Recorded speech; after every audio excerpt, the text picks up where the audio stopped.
New York में वजीर आजम शहबाज शरीफ की अमरीकी सदर जो बाइडन से मुलाकात, एक दूसरे के लिए नेक ख्वाहिशात का इजहार। मुलाकात अमरीकी सदर के आशाइये में हुई।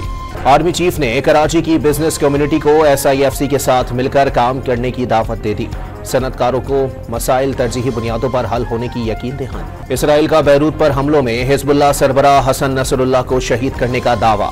हिजबुल्लाह या लबनानी हुकाम की जानिब से ताहाल तस्दीक नहीं की गई। लबनान में हसन नसरुल्लाह की मुबैना शहादत के बाद सूरत हाल मजीद कशीदा होने का खदशा। ईरानी सुप्रीम लीडर आयतुल्लाह खामनाई को मुल्क में ही महफूज मकाम पर मुंतकिल कर दिया गया।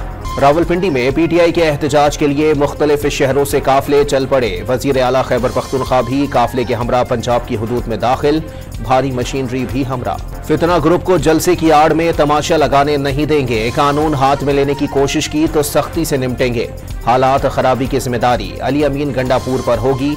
वजीर इत्तलात पंजाब का ऐलान। PTI का रावलपिंडी एहतजाज रोकने के लिए इंतजामिया in action. Liaquat Bagh seal कर दिया गया।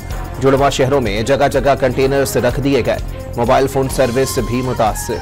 पंजाब पुलिस की हसन अब्दाल के करीब बुरहान पुल पर PTI काफिलों पर शेलिंग। आजम खान सबाती की तबीयत खराब हो गई। ऑपोजिशन लीडर उमर अयूब भी काफिले में मौजूद। वजीरिस्तान में माड़ी पेट्रोलियम का हेलीकॉप्टर इंजन फेल होने से हादसे का शिकार। 6 अफराद हलाक और 8 जख्मी। वाक़ये में तखरीबकारी के शवाहिद नहीं मिले। तर्जुमान का मौक़िफ़। और लाहौर में सुबह से बारिश का सिलसिला जारी। बहावल नगर की तहसील फोर्ट अब्बास और अतराफ भी मूसलाधार बारिश और इशालाबारी से मौसम खुशगवार हो गया।